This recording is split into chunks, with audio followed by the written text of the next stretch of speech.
Vamos voltar a falar de política, conversar com o nosso comentarista Reinaldo Azevedo. Tem uma história importante hoje, né, Reinaldo? Ontem a gente falou das declarações do ministro Luiz Fux, né, presidente do TSE, dizendo que candidato inelegível não devia registrar candidatura para prolongar essa situação subjúdice. E hoje a gente tem uma declaração importante de outro ministro do STF, o Fachin, pedindo celeridade no julgamento, no recurso da defesa do ex-presidente Lula, que pede suspensão dos efeitos da condenação e também pode acabar versando sobre a questão da ineligibilidade. Aí que está o pulo do gato, né, Reinaldo? Conta essa história para a gente. O STF pode declarar a ineligibilidade do Lula antes do TSE?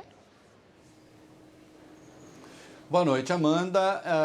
Veja só, o ministro Edson Fachin, que é o relator dos casos do Petrolão no Supremo, mandou, inclusive, devolveu uma pergunta à defesa do Lula dizendo se a petição quer que se trate, se a petição trata já da questão da elegibilidade ou ineligibilidade. Vamos tentar entender esse imbróglio, até porque já há uma manifestação da Raquel Dodge, né, da Procuradora-Geral da República a respeito.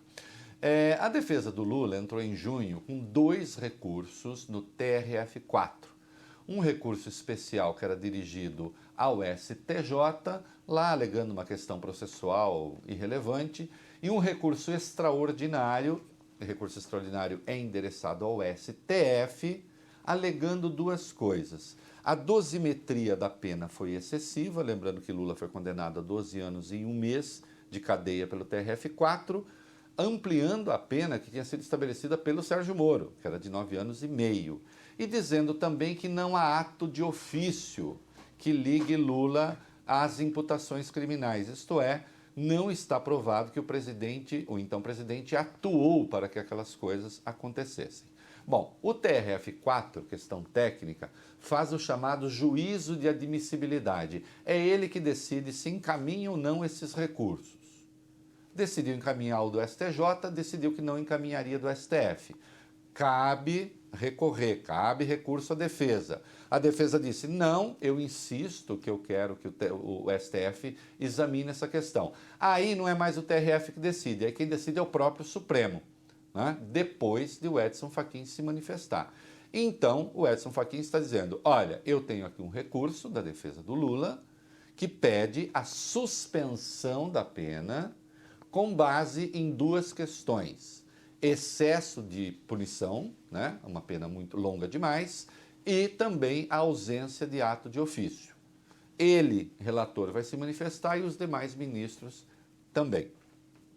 Muito bem, ele está dizendo, olha, eu quero fazer essa votação tem que ser feita em agosto, quanto antes melhor.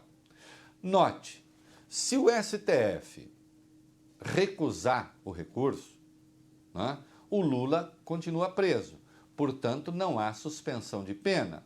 Não havendo suspensão de pena, a sua ineligibilidade continua, né? Só que ela não terá sido declarada ainda, né? O que caberá, então, ao TSE fazer. Se o STF resolver discutir o mérito, sim, a ineligibilidade pode ser antecipada, né? Agora, veja, Amanda, em situações assim, você tem que consultar, você tem que ouvir a Procuradoria-Geral da República. E a Raquel Dodge mandou ontem, né, a sua manifestação ao Supremo. Ela diz de saída o seguinte, não cabe efeito suspensivo, suspender a pena em recurso extraordinário. É uma firula técnica. O STF, se considerar isso, nem julga a questão, diz não nos cabe e ponto final. A jurisprudência do STF permite fazê-lo ou não permite? Há as 2 coisas. Há casos em que você pode dizer não, o STF já fez isso, e há casos que diz não, o STF não faz. Então vamos ver o que os ministros vão fazer.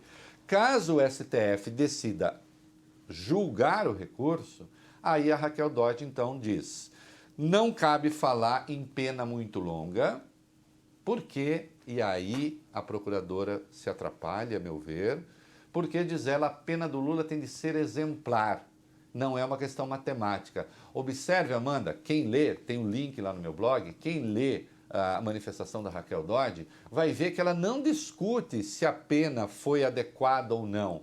Ela diz, a pena que se está aplicando ao Lula é para servir de exemplo. Acontece que em direito penal não se pune alguém para servir de exemplo. Isso não existe. Você pune a pessoa segundo o seu crime, né? Quanto à questão do ato de ofício, de inexistir, né, uma manifestação concreta do Lula que o ligasse às imputações, ela também dá uma resposta estranha. Ela diz, nem se cuide de tratar disso, nem se fala disso, porque na verdade o Lula era o chefe de tudo. Se ele era o chefe de tudo, ele só poderia ser chefe daquela coisa também. De novo, isso não é direito penal.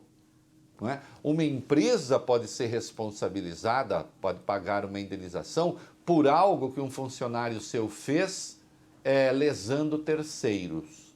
Na área penal, a simples chefia, o simples comando de um determinado grupo, de uma determinada hierarquia, não pressupõe a punição do chefe.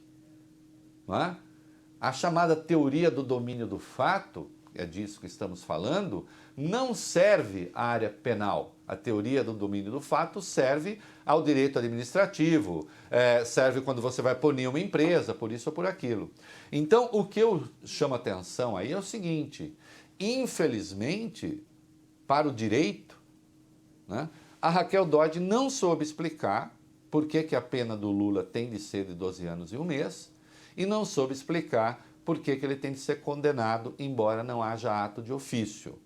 O que ela diz, em suma, é o seguinte, vamos punir esse cara aí, porque se a gente fizer isso, então nós estaremos dando um exemplo para a sociedade. Você acha isso bom ou ruim, Reinaldo? Eu acho isso ruim, e eu não quero nem saber do Lula. Eu não estou falando sobre Lula.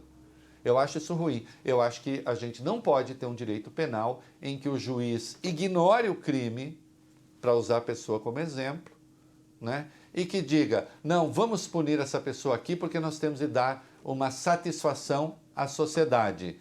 E para concluir, ela diz ainda, Lula chegou ao poder prometendo que ia mudar tudo e não mudou. Bom, isso é um mero critério moral. A Raquel Dodge é procuradora-geral da República, não é professora de educação moral. Não é isso? Boa noite.